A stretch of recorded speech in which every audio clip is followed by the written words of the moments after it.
اس وقت آپ کتنا ضروری سمجھ رہے ہیں کہ اس طرح کا جو ہمارے دین اسلام کے خلاف جو پروپیگنڈا ہے، جیسے اس وقت ہم لوگوں کو ہر فورم پر بات کرنے کے لیے؟ دیکھیے اس کے دو طریقے ہیں. ایک تو یہ کہ آپ نے لفظ استعمال کیا اسرٹ کرنا چاہیے، تو آخرکار اسرٹ کرنے کا کیا طریقہ ہوگا؟ پریکٹیکل طریقہ بھی تو کوئی ہوگا نا اسرٹ کرنے کا. آپ شور مچاتے رہیں یا ریلیاں نکالتے رہیں یا زور زور سے بولتے رہیں، اس طریقے سے تو آپ اسرٹ نہیں کر سکتے. OIC آپ کا فورم موجود ہے جو یونائٹڈ نیشنز کے بعد دنیا کا سب سے بڑا فورم ہے، آپ کو معلوم ہے. لیکن اسرٹ کرنے کا مسلمانوں کا طریقہ کار یہ ہوگا کہ وہ اپنے آپ کو مضبوط کریں. اب مضبوط کرنے سے کیا مراد ہے؟ یہ تو نہیں کہ ہتھیار لینا شروع کر دیں، ایٹم بم بنانا شروع کر دیں، یا یہ چیزیں بھی کاؤنٹ نہیں کرتی.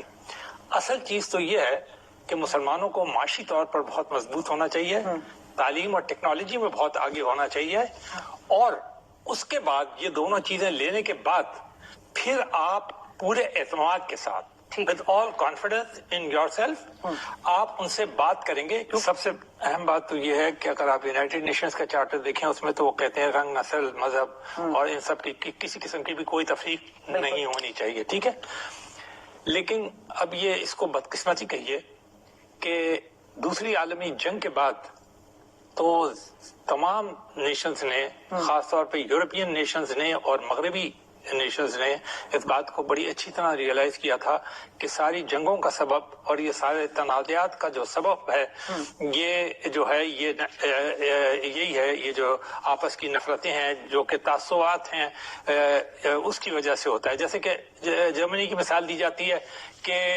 ٹو مچ نیشنلزم، مطلب نیشنلزم بٹ اوور نیشنلزم، تو ہٹلر کی مثال دی جاتی ہے. لیکن اب بدقسمتی یہ ہے، کچھ چیزوں کو فیس کرنے کی ضرورت ہے. صرف کنڈیم کرنے سے کوئی بات بنے گی نہیں. وہ یہ ہے کہ یورپ میں بھی اور امریکہ میں بھی اور ویسٹرن کنٹریز میں بھی جو نیشنلزم ہے اس کا بڑی بری طرح سے سرج ہوا ہے. اور آپ اگر دیکھیں، اگر امریکہ میں دیکھیں تو آپ Trump is a symbol of nationalism. He is one of the greatest nationalist leaders ever born in the United States. Europe میں بھی آپ دیکھیں بہت سرج ہے نیشنلزم کا.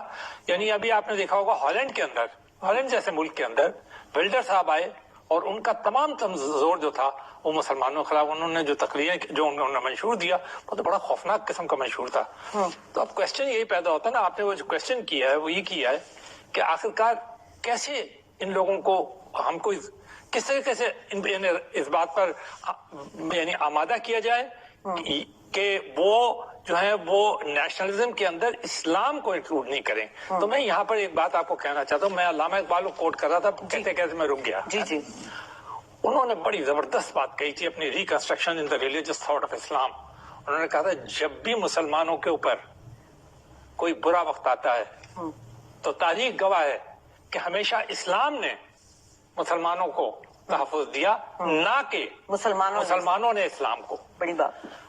دس از دا پیوٹل پوائنٹ. جی، مسلمانوں کو تحفظ کون دے گا؟ اسلام دے گا. یعنی کس طرح تحفظ دے گا؟ اب یہ تو نہیں ہے کوئی امبریلا بنا ہوا ہے یا یہ کہ آپ یہ کہنا شروع کر دیں کہ جی ہم اسلام کے جو کا پرچار کرتے ہیں، ہم مسلمان ہیں، تو اس کا مطلب یہ ہے کہ ہم جو ہے وہ بالکل علیحدہ نہیں. مسلمانوں کو اپنا جو کیریکٹر ہے،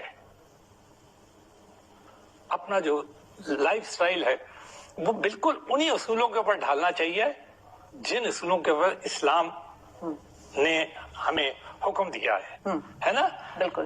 آج رمضان میں ہم بیٹھے ہیں تو ہمیں اپنے اندر وہ ساری چیزیں، اب ایکچولی اسلام کیا چیز ہے دنیا کے سامنے، یا یورپین نیشن ہو یا کوئی بھی نیشن ہو فار دیٹ میٹر. اس لیے کہ یہ آپ نہ سمجھے گا کہ نیشنلزم جو ہے وہ صرف مغرب میں ہی ہے. اگر یورپ میں آ گیا ہے اور ٹرمپ آ گئے ہیں، چائنا میں Xi Jinping is one of the greatest nationalist leader. اس سے پہلے جاپان میں شنزو ایبے جو تھے، he was one of the greatest nationalist leader. روس کے اندر پیوٹن بہت بڑے نیشنلسٹ لیڈر ہے. ٹھیک ہے. تو ہمیں کرنا کیا ہے کہ ہمیں اپنے آپ کو ایک ایگزامپل کے طور پہ پیش کرنا ہے، اسلام کے ایگزامپل کے طور پہ. ایکچولی لوگ پہچانتے ہیں اسلام کو مسلمان سے. ٹھیک ہے. تو جب آپ کا کیریکٹر، آپ کا طریقہ کار، آپ کا لین دین آپ کا کی نالج، آپ کا علم اتنا اور اب ہوگا، جیسے کہ ہم ریفر تو بہت کرتے ہیں ہسٹری کو کہ جی اسلام ایک زمانے میں سپر پاور تھا، اور یہ حقیقت بھی ہے. ٹھیک ہے. یہ ابھی ریسنٹلی 100 سال پہلے ہی ٹرک سے، تو ہمیں اسی سانچے میں اپنے آپ کو ڈھال کے لوگوں کے سامنے پیش کریں تاکہ وہ ہماری طرف کھینچے چلے آئیں. تو اس کو تبدیل کرنا چاہ رہا تھا 2019 میں ہی، یہی اس CAA کا جو ایکٹ بل تھا اب انہوں نے نفاذ کیا، لیکن یہ اس وقت وہ پلاننگ 2019 سے بی جے پی کی تھی. جی بالکل. دیکھیے بی جے پی کا تو بہت ہی ڈائی ہارڈ قسم کے نیشنلسٹ ہیں، اور مودی صاحب بھی بہت ڈائی ہارڈ قسم کے نیشنلسٹ ہیں. وہ تو جن سنگھ کے کارکن ہوا کرتے تھے شروع سے، اور جو کچھ میرا ناقصہ علم ہے، میں نے ان کے متعلق جو پڑھا ہے کہ وہ ایون جوانی کے اندر بھی ان کی ویژن یہی ہوا کرتا تھا کہ وہ انڈیا کو ایک غیر معمولی قسم کی نیشنل اسٹیٹ بنائیں گے جس کے اندر باقی تمام جو کمیونٹیز ہیں وہ سب سروینٹ ہوں گی. ٹھیک ہے. اب یہ ان کی بدقسمتی اور مسلمانوں کی میں سمجھتا ہوں خوش قسمتی ہے کہ جو تعداد ہے مسلمانوں کی وہاں پہ انڈیا میں بڑی غیر معمولی ہے. آپ نے کشمیر کا تو بالکل ذکر کیا کہ انہوں نے وہاں پر تو گھٹا دی، لیکن وہاں تو کل تعداد جو ہے وہ 90 لاکھ ہے. ٹھیک ہے نا. لیکن اگر انڈیا کے اندر مسلمانوں کی تعداد دیکھیں تو وہ 25 کروڑ سے بھی تجاوز کرتی ہے، اور ایگزیکٹ فگر اب آ ہی نہیں رہا.